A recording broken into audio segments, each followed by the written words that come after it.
So my name is Leehe. My name is Leehe Skuler. I am leading an organization called GITA, with a Global Impact Tech Alliance, and we're trying to connect everyone around the world that is working around impact and technology. Really, my journey, and I'll say it a moment, and I hope this will give you kind of a sense of what the rest of the conversation is going to be about, is really has been one of choosing something that seems more accurate and more fulfilling of what I felt my potential was. So I started in a nonprofit in climate activism. We can stop the sharing. I started in the world of really activism and environmental issues. Found that I was very frustrated with the lack of progress and the lack of change. And pragmatism in this idealistic kind of world, it didn't fit me. And so I turned to full-on finance, investment banking. I worked Lehman Brothers that already died since, and really had the tools to really see how people can actually make a difference. And yet I missed the purpose. And so when I found the world of impact investing, then I was so inspired. And really have been working in the space since. And so I'm happy to talk about these kind of issues of how we take our steps and changes in our career. The first person that's going to present her story is Vanessa. Vanessa Bartram has an amazing, I think, and super inspiring journey.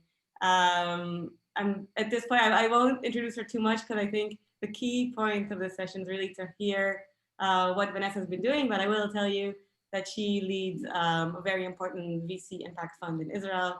I think one of the first, right, Vanessa? And she'll give us a few minutes of framing how she reached where she is today. Sounds good. Thanks, Leehe. It's nice to be here with you all. And I'm eager to hear, even though we know each other, the speakers. I think this will be an interesting exercise to hear how we ended up there. So Leehe, thinking about this question of sort of how I ended up here today, I'm founder and managing partner of Zora Ventures. Our mission is really to build Israel's leading impact tech portfolio, addressing sustainable development goals of climate change, environment, health, and food security. So when you asked about how we got here today, I thought I would share a few historical data points. So bear with me, it's 1990, I'm 10 years old. My friend Chauncey's parents traveled to Germany and they bring us back pieces of the Berlin Wall. It looked like any other piece of concrete or rock. But our teachers tell us that this rock means that the Cold War is over, communism lost, capitalism won, and we're supposed to be excited about this. And I just remember wondering, if there's really nothing wrong with capitalism, then why are people fighting so much about it? Fast forward 2 years, it's 1992, I'm 12. I see a new word in the newspaper, globalization. The US signs a major free trade agreement with Mexico, a place I visited and loved, and where I first saw extreme poverty and overwhelming income inequality, two issues that began to fascinate me. Why did some people have so much while others had nothing? Could capitalism help lift these tens of millions of people out of poverty? Moving on, summer 2000, I'm 20 years old, studying economic development and international relations and interning at the economic section of the US Embassy in Guatemala. This was my chance. I was absolutely sure that here we'd use free market tools to help advance the country and eliminate Guatemala's poverty. Day one, my boss spent 2 hours explaining the perks of being a diplomat, how to get a nice house, go to the best parties, and get a full-time driver. Day 3, I went to lunch with the team from USAID, the US's Economic Development Org. They told me that I shouldn't travel on weekends, too dangerous, that I could go down to the embassy basement to buy American food, specially imported, so I wouldn't have to go to a Guatemalan supermarket or try any new foods. Clearly, these were not my people, and I quickly saw the Foreign Service was not my path to creating change. By week 2, another intern and I were starting a company to import handbags made by low-income Guatemalan women. What I needed were business skills. 2002, I'm 22. I graduate university, moved to Mexico City, eventually find work in investment banking, doing mergers and acquisitions to develop my finance and accounting background. I loved putting together the deals, advising the companies, helping them sell to foreign acquirers, but definitely not my people. No social impact there. So on the side, I work with the Inter-American Development Bank to help them understand their microfinance portfolio and whether it was healthy or not. Lots of money in the project, unclear results, good intentions, but a lot of bureaucracy, little accountability. That wasn't it either. I volunteer with the Shoka, helped build a company selling irrigation systems to low-income papaya farmers. Now this was cool, but it was slow and at best break even, meaning more philanthropy, getting closer, but also not quite my jam. It's 2005, I'm 25, getting ready to return to the US for my MBA. I read the book Fortune at the Bottom of the Pyramid by C.K. Prahalad on how large corporates can reduce poverty by selling products and services designed for low-income consumers. I was hooked. It was efficient, it was profitable, it was scalable, and best of all, it gave dignity to low-income people by listening to and serving them as customers, not recipients of charity. Now, this was the good stuff. I was onto something. 2 years later, 2007, I graduated from business school, moved to Miami, determined to start my own bottom of the pyramid business, an HR company working with low-income workers to find jobs and provide financial literacy training. Many first-generation Americans from Haiti, Cuba, and elsewhere, learning for the first time how to build a budget, manage credit, get out of debt. Building a business was exhilarating, and we achieved some commercial success, but our impact was less impressive, less concrete, and at most only impacting several hundred people a year. I wanted to help create change for hundreds of millions. What I needed was scalable technology. What I needed, I soon learned, was Israel. 2013, are you still with me? We're almost done. I moved from Miami to Tel Aviv, drawn by what I believe still is the world's best ecosystem for scalable impact tech. I started investing in startups that I saw could create global change in many of the issue areas that I care most about. I encouraged investors from around the world to trust me with their capital so we can create change and make money together. Every day, I get to work with brilliant scientists, engineers, and researchers who teach me about the technologies they've developed and the problems they want to solve. I have endless admiration and respect for entrepreneurs because I know firsthand how hard it is to build a business. Plus, they're geeky, they're mission-driven, and they have huge vision. These are my favorite kind of people. And I found my path, at least for now, to use the markets for positive change in the world. Thank you so much, Vanessa. That is inspiring. And I'm sure a lot of people have questions. This is a good point to say that if you have questions while the speaker is talking, please write it on the side. We're going to collect them. You'll see that they're kind of similar stories of people going on their journey, feeling that this journey may not be right for them, and having this idea of maybe I could do more, maybe I can make more of a difference. Our second speaker is really, for anyone in Israel, needs no introduction. It's Yoel Cheshin. He's a pioneer a thinker around the world of companies, in society in general, has played around with different kind of models of connection with nonprofits and for-profit corporation, and leads the founder and the leader of the 2B group. So please welcome Yoel and your story. We'd love to hear about it. Hello, everybody. As Leehe said, I'm Yoel Cheshin. I'm chairman of 2B. I'm what you call 100% impact investor, meaning that I put my money where my mouth is. And when people tell me, listen, you're sacrificing the future of your kids for the benefit of Israel, then I tell them that I believe that there is no contradiction. On the contrary, the best way to make money is through impact. And I believe it's going to be more clear throughout the years. So as for that, I leave it at that and tell you a little bit about 2B. 2B consists of a few vehicles. One is 2B Angels, or high-tech fund, high-tech impact fund. For example, lately we invested in Valfer. Valfer is a startup building a robust technology to transform the roads of the world to become smart roads and to reduce car accidents. This is a very good example that manifests there's no contradiction between making capital, making money, and promoting social good. The more smart roads we have in the world, the more capital for the benefit of shareholders and less car accidents in the world. So there's no contradiction. So this is 2B Angels. We have 2B Community, which is a little different impact fund, which is we're tackling the biggest social Israeli problems. For example, we are going to invest in Ogen. Ogen is a social bank that is lending money to people that the bank does not lend to, or lends them with interest of 15%.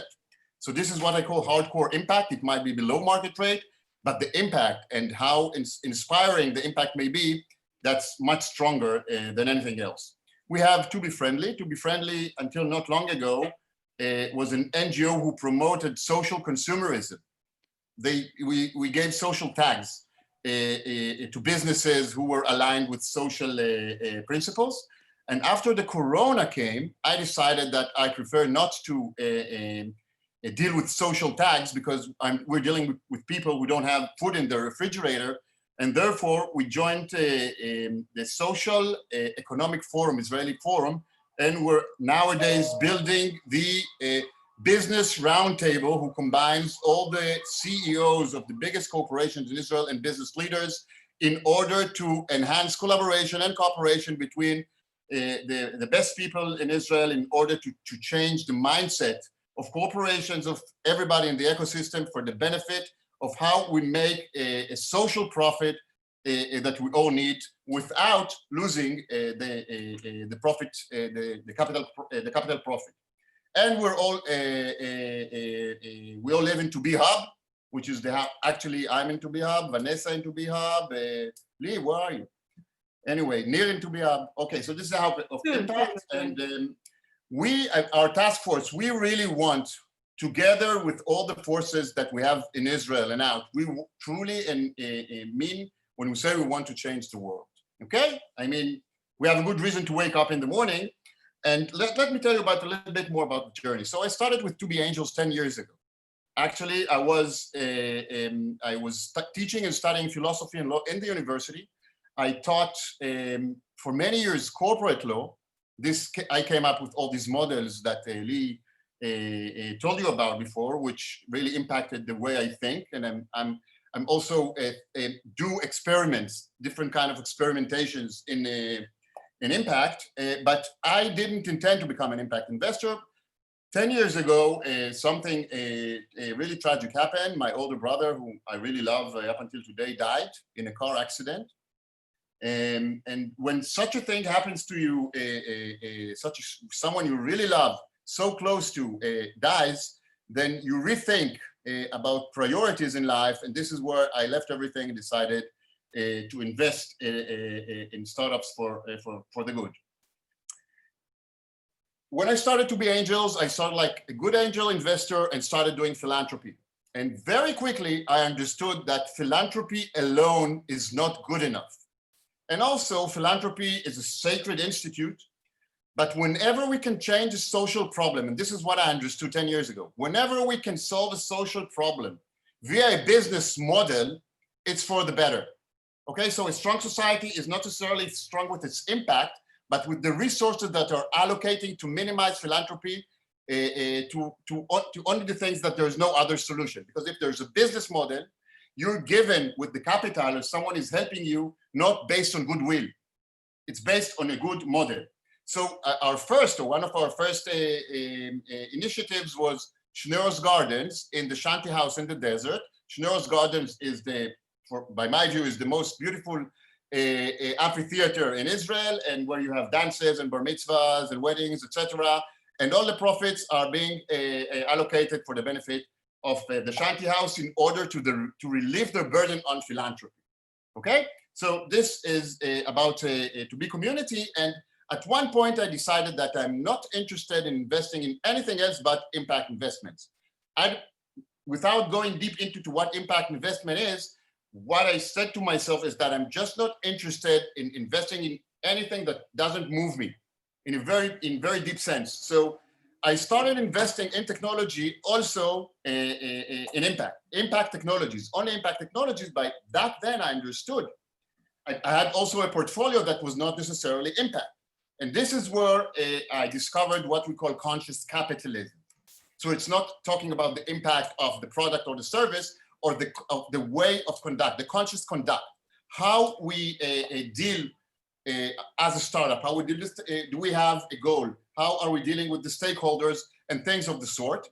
And something very interesting happened when I came back to be Angels to try and look at the conscious conduct of the regular businesses, I was very happy to see that most of our entrepreneurs were conscious entrepreneurs that always solved a business problem via a humane, via a social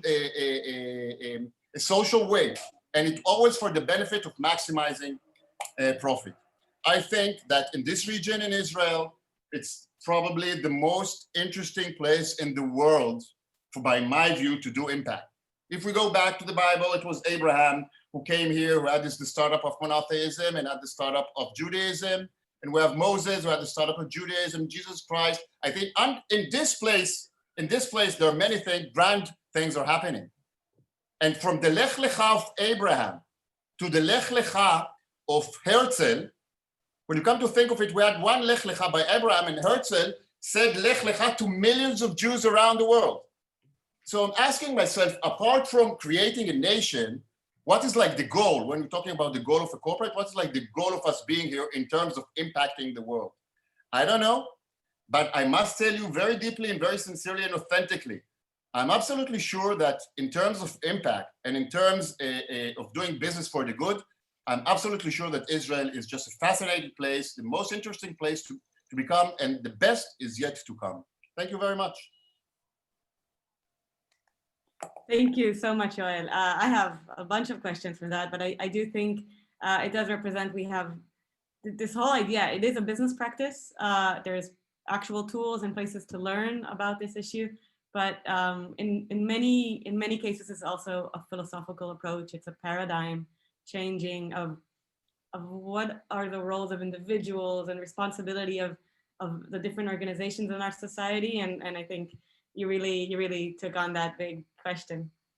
Again, I know you have questions and you may have stuff you want to ask. Please write it down in the chat or in the QA box, and for specific speakers or also just general questions.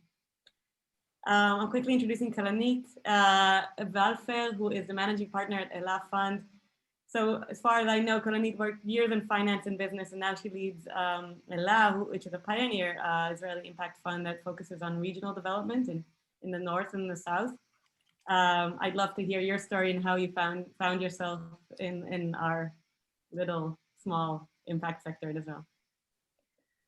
Okay, well, thank you and hello to everyone. I am actually really excited to see the way the conversation has changed in just the last few years and how much more practical and business focused it is. I think it's really an exciting maturation that's happening.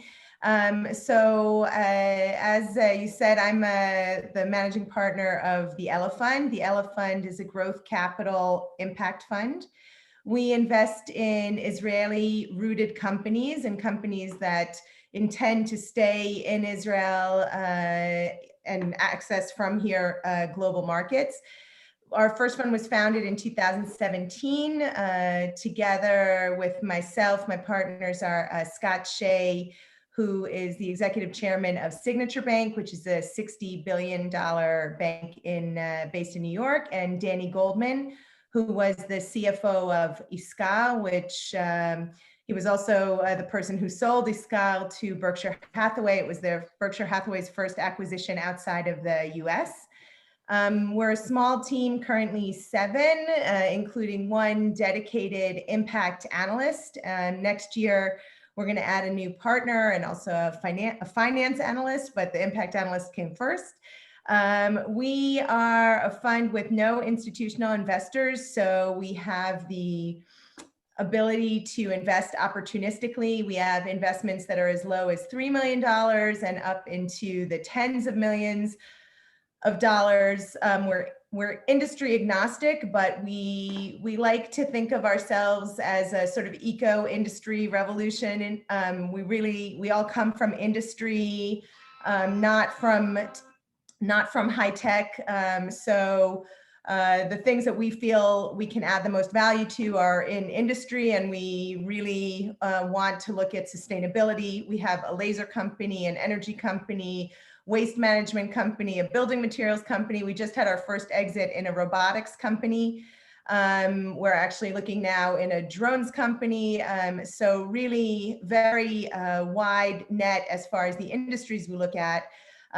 We have just in the last, in Corona, we raised very large round for one of our companies. We're on our way to our second exit now.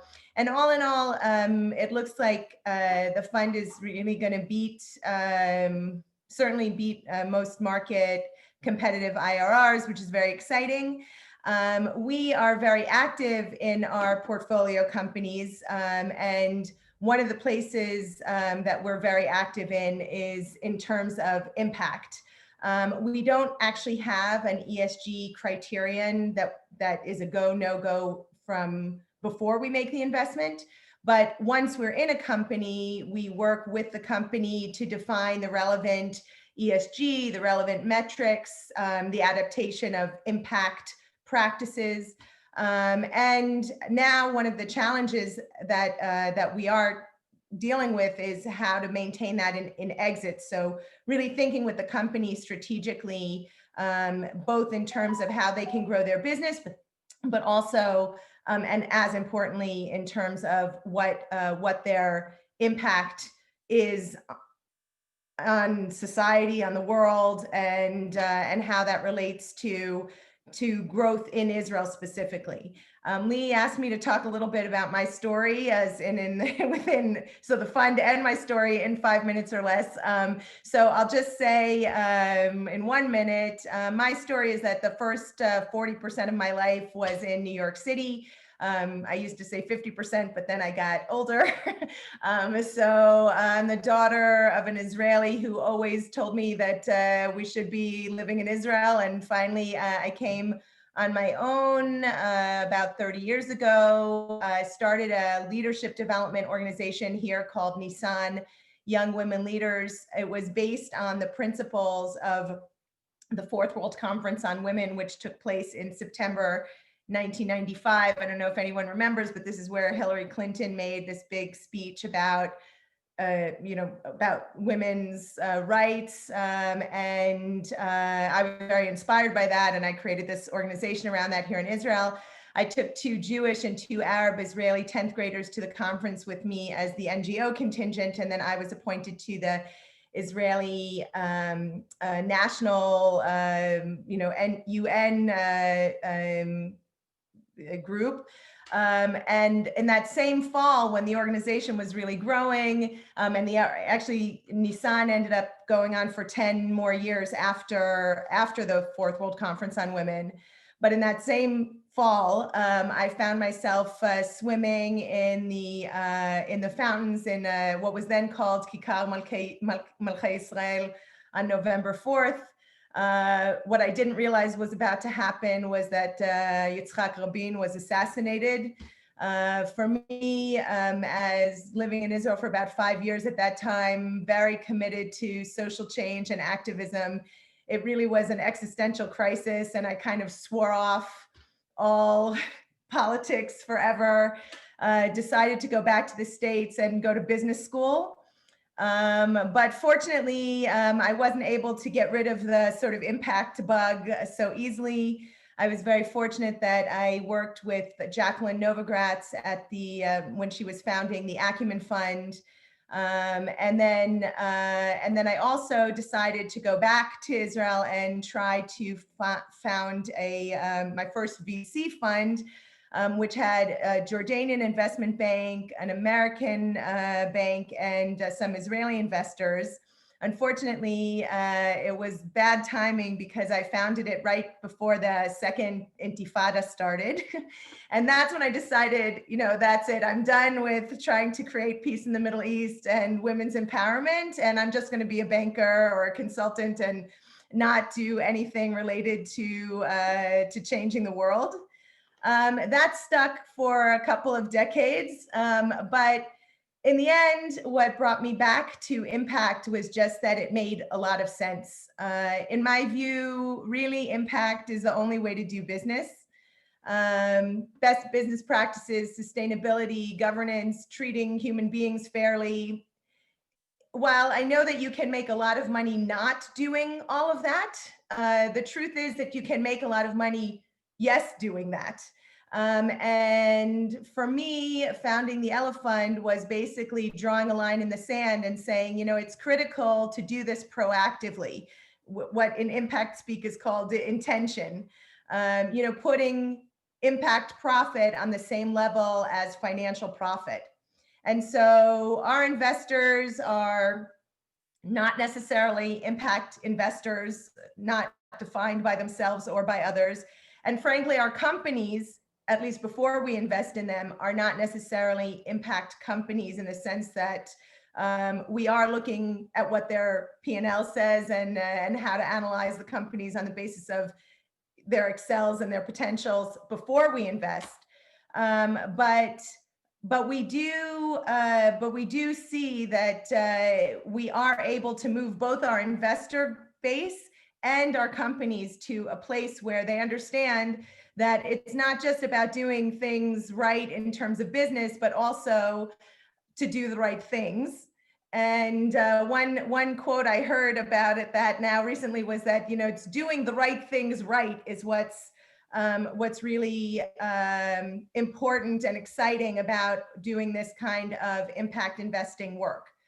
Leehe also asked me in these 5 minutes to talk about challenges. And I can say for sure, we have grown a lot in our investing years in terms of metrics, but I do not feel that we've succeeded in creating metrics that are transferable. In other words, able to compare portfolio to portfolio or company to company. And that is frustrating to me because if I had a tool that was transferable, an impact metric tool that was transferable, I feel like I could really convince my investors about how critical it is, because I know what difference being impact conscious and impact active within our portfolio companies makes for the financial bottom line. And the second challenge, which now that we've just gone through our first exit and we're on the way to our second, is really in terms Sorry, Calanit. Sorry, we've already had 10 minutes and we have 2 more speakers. So I'm so sorry. Exits, which I wanted just to say how important it is to really make sure that our impact DNA is maintained in our companies even when we exit. Absolutely, that's a great point. Thank you so much. It's such a fascinating story, and you've done so much.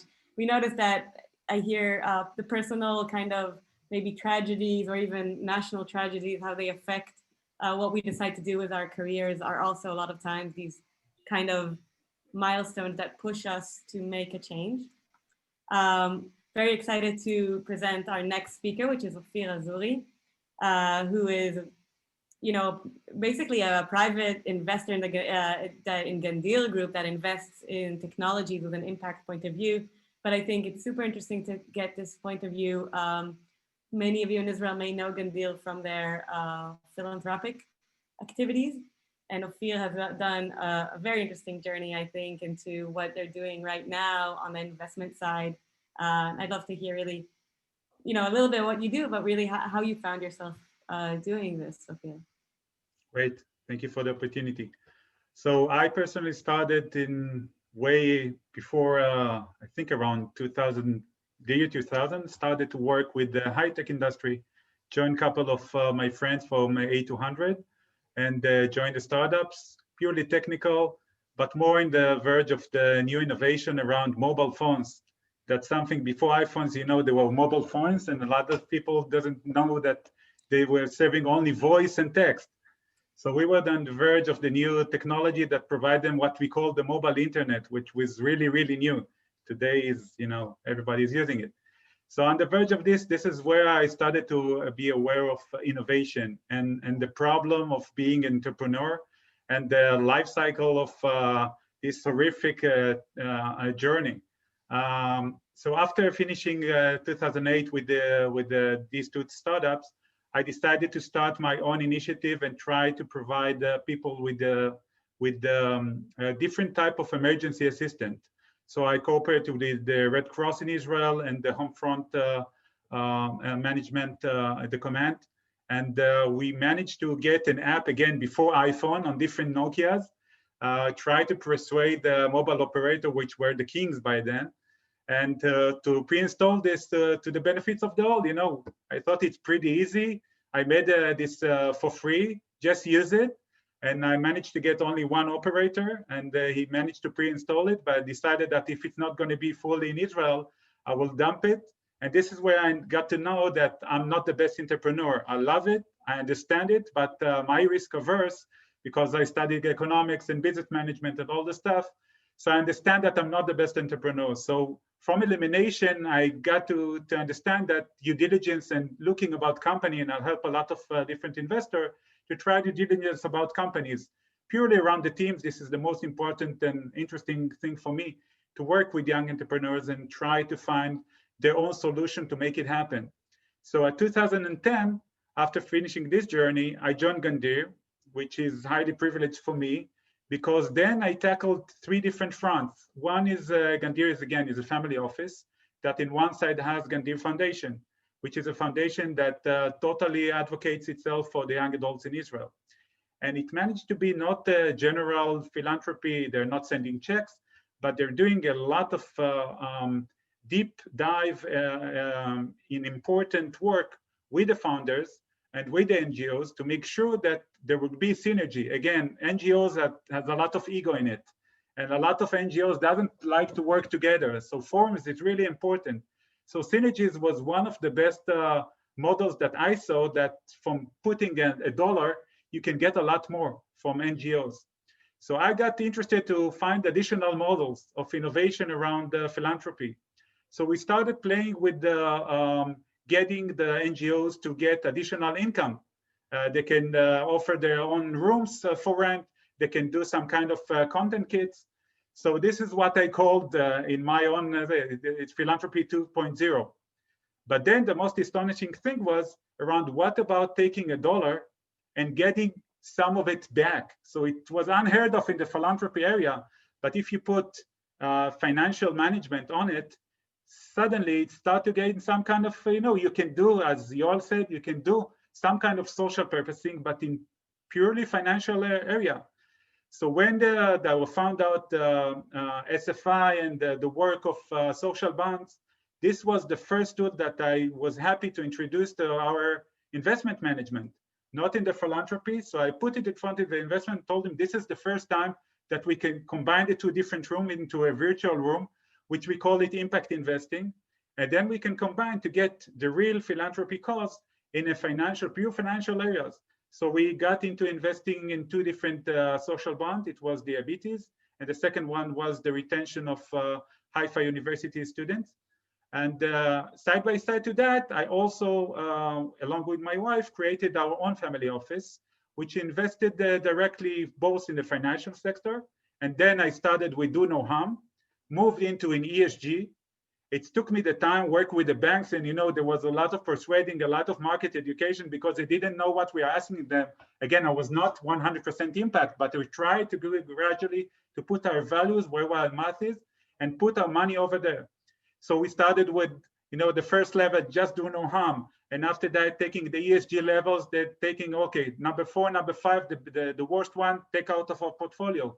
So that was around the financial investment. And then I go back, and this is my major daily job, is to take tech ventures and put them forward.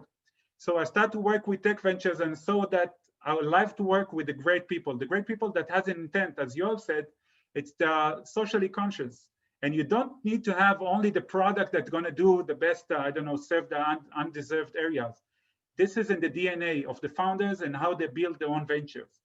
As I see it today, ESG is the new DNA for any venture. It can be technical, it can be any other ones. So this is what I'm promoting today, taking a technical venture, taking a non-technical venture, put the ESG as the basic concept of how to work with people. It can be suppliers, it can be your own employees, it can be with the environment itself, and working together and trying to achieve the best social goals, but also never underestimate the financial goals. I'm not a philanthropist. I'm trying to do the best investment I can in these two in mind, taking my values in front of me and trying to do this. So I can, after that, decide and speak about two investments that we recently done and serve both the impact investing and also the financial one. That's such an interesting story, Ofir, and really inspiring. And I think what's interesting about all these stories is how all of you guys have really been leading the sector and kind of teaching and doing market education on what's going on leading the Israeli sector to enter this field. We have, last but absolutely not least, we have Orit. We only have a few more minutes of the session, so after the session there's a networking kind of event that we can all continue to speak after we go back to the main lobby. But Orit really, I think, also is kind of an amazing story, I think, and also unique in the story in terms of dealing with private wealth, which is one of the leaders of the sectors around the world. And I'll let you tell your story. Thank you, Leehe. So yeah, it's true. It's family wealth management is what I've been doing my entire career, kind of a one-trick pony. So maybe my story is not as interesting as the other guys, but you'll still have to listen to it.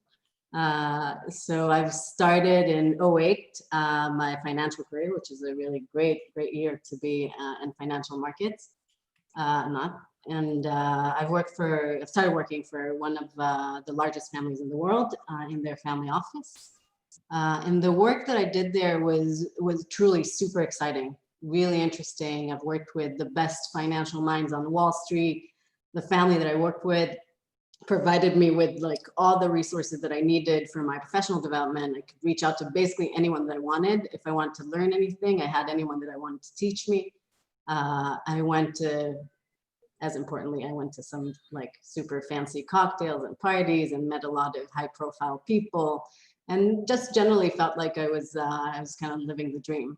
And it was really wonderful for a good few years. And then I became a mother, and you know how kids are, they ruin everything for you. So I'm sure many parents that are listening to us today could relate. So when I had my first daughter, I spent a lot of time just staring at her, wondering what kind of life she would have, what I wished for her, stuff like that. And one question that came to my mind during that kind of endless staring at her was whether I wished that she would one day be as fortunate as I felt and do what I do. And it was really surprising to me that my kind of knee-jerk reaction was the answer was a definitive no. And I think as life-altering decisions frequently go, it took me, I don't know, a few more years, I would guess, of sort of a soul-searching journey. And also having another baby to understand that reaction and what triggered it. And what I've realized is I was missing something. My life was lacking, as fun as it was. I was lacking something that is really simple, as cliche as it is. I was really lacking meaning. And it's like the Matrix, you know, if you remember the movie, once you realize it, it's really hard to unsee what you've seen. So once I realized that while it was interesting and glamorous and rewarding and all of what it was, what I was really doing was creating money out of money for people that don't really need more money. And it was very hard to kind of not do anything about it. So I ended up back in Israel after a few years in New York, and together with my amazing, incredible partners, Vital Slavin, Danny Almagor, and Barry Lieberman, we formed a family office in which the leading goal is to drive private wealth towards a more thoughtful, what we call value-aligned type of investing. So this is what we've been doing since 2015 and beyond. Beyond is a multi-family office with an impact mission. We work with a small number of families that are interested in aligning their wealth with their values, and we guide them on this path. We're having conversations with wealth owners about how to live more holistically, specifically as it relates to their wealth, but otherwise as well. How to make wealth reflect who you are, and how you don't feel isolated from your wealth, how you feel like it's a part of you and part of the values that you have and the values that you share as a family. And how to reflect those values into your investment portfolio without giving up, you know, the traditional matrix of financial success. So I know it sounds like a very happy end to my whole story, but it's far from being an end. It is happy, I guess. Well, at least some of the days it's happy.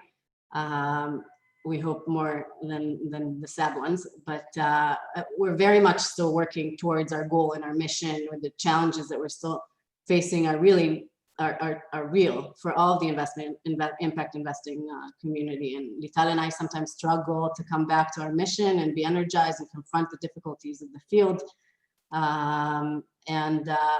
Well, in the beginning, we were thought of like the cute girls who are doing impact, and oh, what a great thing that you exist. We're hoping that now it's a lot more legit and mainstream than it was before. And it's a journey, as we like to say, and it's a very rewarding one, I think, for us and for everyone that have been on this panel. So thanks for the opportunity, Leehe, and great being a part of this today. Wow, thank you so much. So I know we have so many questions for all these people. Sadly, the main session is starting again in a minute. I do want to kind of bring out some main ideas. First of all, it's great to know all of you guys. Hearing it together, I really see you guys as this part of the pioneer crew that brings this idea. I love what you just said, Orit, about the matrix. So once you see in a clean way what is going on, both in the philanthropic world and in the government world and in the private sector world, and you realize this is not the best we can do. This is not, we as societies, we as humans with a big heart and a big brain can do better. You can't unsee it. And I think I had the same when I heard about impact investing for the first time, also in 2008. The minute I was introduced to it, I was like, this is it. This is what I'm going to do. And I've been in the space since, and I think we're all doing our work, but we're also trying to bring this idea and lift the veil over the matrix for anyone else who's interested. And I'm sure a lot of people in the session here would love to ask you guys questions. There is a networking event afterwards, and all you guys, I think, are quite accessible and happy to talk to people who come up to you. So thank you so much. I'm really sorry we didn't get a chance to really have questions and answers, but I think this was super, super interesting. And yeah, hope to talk to you again soon.